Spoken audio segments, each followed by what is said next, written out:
தென்னாடுடைய பெரியவா போற்றி, என் நாட்டவர்க்கும் இறைவா போற்றி.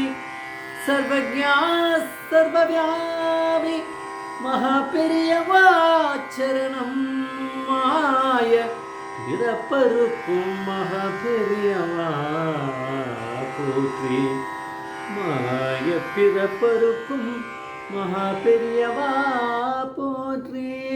அபார கருண சிந்தம் ஞானம் சாந்திருப்பணம் ஸ்ரீ சந்திரசேகர குரும் பிரணமாமதனம் கலிய தெய்வம் காஞ்சிமானி யூடியூப் சேனல் பிரத்யேகமாக நமது மகாபெரியோட பக்தர்களுக்கு ஏற்பட்டு கொண்டிருக்கும் அனுபவங்களை ஒவ்வொரு நாளும் ஒரு அனுபவம் இருக்குது. ஒரு தலைப்பு, நீங்கள் அனுபவத்தோட தலைப்பு இப்போ நீ கிளம்பு. இந்த சேனல் இது வரைக்கும் சப்ஸ்கிரைப் பண்ணதெல்லாம் பண்ணுங்க. அதை விட முக்கியமாக தினமுமே பாருங்க. மகாபெரிவா தேனம்பாக்கத்தில் இருந்த சமயம், அது வந்து ரொம்ப காலத்துக்கு முன்னாடி தேனம்பாக்கம்ல வந்து இந்த நம்ம நார்த் இந்தியா டூர்லாம் முடிச்சுட்டு பெரியவா வந்த சமயம். அப்போ வந்து ரொம்ப காடாக இருக்கும். தேனம்பாக்கமே ஒரே காடாக இருக்கும். அந்த கோவில் தவிர மற்றது எல்லாமே வீடுகள் அங்கே இருக்குமே தவிர ஒரே காடு, ஒரே அந்த மாதிரி தான் இருக்கும். அப்போ வந்து டாக்டர் ராமகிருஷ்ணன் அப்படிங்கிறவர் திருச்சியை சேர்ந்த ஒரு காலேஜில் ஒரு ப்ரொஃபஸராக இருந்தார். அவர் வந்து ஒரு நாளைக்கு இங்கே வந்து சேர்ந்தார். தேனம்பாக்கத்தில் மகாபெரியோட அத்தியந்த பக்தர். அவர் பார்க்கணுன்னு வந்தார், பெரியவாளை தரிசனம் பண்ணணும். 6:30 மணிக்கு சாயங்காலம் வந்தார். 5:30 மணிக்கு வந்தார். 6:30 மணிக்கு கிளம்பினோன்னு ஒரு பிளானோடு வந்தார். ஏன் முக்கியமாக அந்த 6:30 மணிக்குள்ளே கிளம்பணும் அப்படின்னா, அவர் முன்ன வீட்டுக்கு போய் சேர்ந்தாலும் அவர் ஒன்றும் பிரச்சனை இல்லை. ஆனால் அங்கே வந்து அந்த நாய் வந்து தெரு நாய்கள் வந்து ரொம்ப அதிகமாக இருக்கும் தேனம்பாக்கத்தில். அதனால் யாரும் அந்த சமயத்தில் வந்தும் போயின்னு இருக்க மாட்டான்.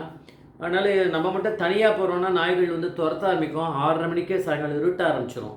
அதனால் 6:30க்குள்ளே கிளம்பிடணும். முன்னாடி கொஞ்சம் வெளிச்சம் இருக்கும்போதே போயிடணும்னு நினச்சி தான் வந்தார். 5:05 வந்து சேர்ந்தார். ஆனால் ஒரு மூச்சு பேச்சு இல்லை, யாரும் ஒன்றும் பதில் சொல்லலை. பெரியவா எப்போ வருவா தரிசனத்துக்கு, இருக்காளா இல்லையா, ஒரு இதுவும் தெரியாமல் அப்படியே ஓடிகிட்டே இருக்குது. இவருக்கு மனசுக்குள்ளே ஒரு பயம் இருந்துகிட்டே இருக்குது. நம்ம பெரியவா லேட்டாக வந்து அப்படியே இது பண்ணால் ஏடாக்கூடமாக ஆகிடும். நம்ம போகவும் முடியாது, இங்கேயும் தங்கிறதுக்கு என்னன்னு யோசிக்கணும். சீக்கிரம் வந்துட்டால் தரிசனம் பண்ணிட்டு போயிடலாம் அப்படின்னு யோசிச்சுன்னு மனசில் ரொம்ப போராட்டத்தில் இருக்கார். பெரியவா எப்போ வருவாளோ, வரமாட்டாளோ, லேட்டாக்கிடுவாளோ அப்படின்னு சொல்லிட்டு பண்ணிகிட்டே இருக்கார். மனசுக்குள்ளே ரொம்ப கஷ்டப்படுறார்.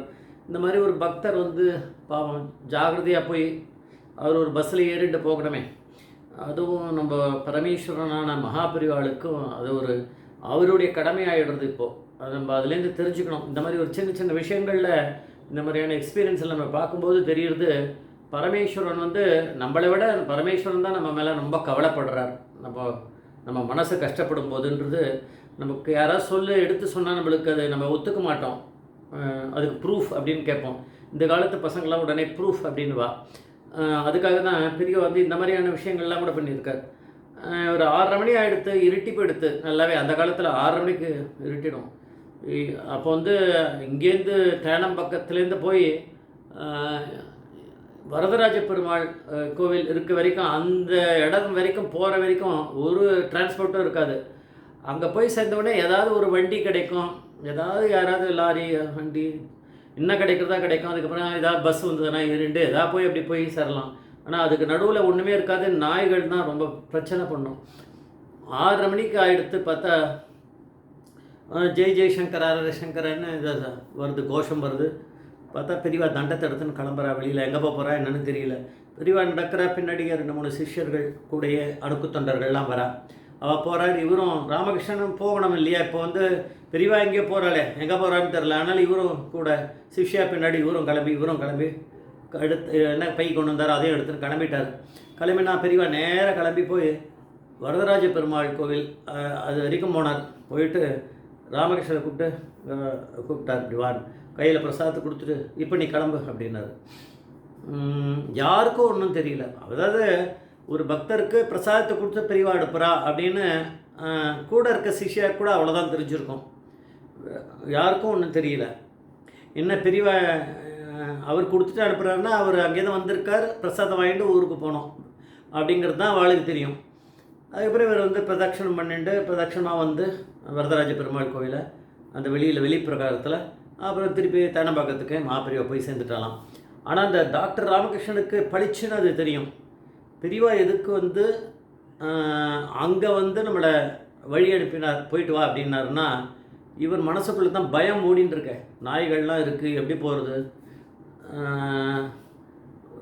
ஜாக்கிரதையாக போக முடியாது, இங்கே இருக்கிறதுக்கும் இருக்கா, அங்கே வேலை இருக்கும், நாளைக்கு அவர் காலேஜில் வர ப்ரொஃபஸராக இருக்கார், இவ்வளோ பிரச்சனைகளில் என்ன பண்ணுறதுன்னு தெரியலையே அப்படின்னு ஒரு மனசுக்குள்ளே அவ்வளவு போராட்டம் இருக்குது. அப்படின்னா மகாபிரிவா அப்படிங்கிற பரமேஸ்வரனுக்கு அது வந்து அவருடைய போராட்டம் அவருக்கு தெரிஞ்சிருக்கு. அதனால் பெரிவாளே அந்த கைலாசத்துலேருந்து நம்மளுக்கு ஒரு கஷ்டம்னா சிவபெருமானே இறங்கி வந்து நம்மளுக்கு அவருடைய அருளை கொடுப்பார் அப்படின்னு நம்ம நிறைய கதைகள்லாம் கேட்டிருக்கோம் பக்தர்களுக்கு.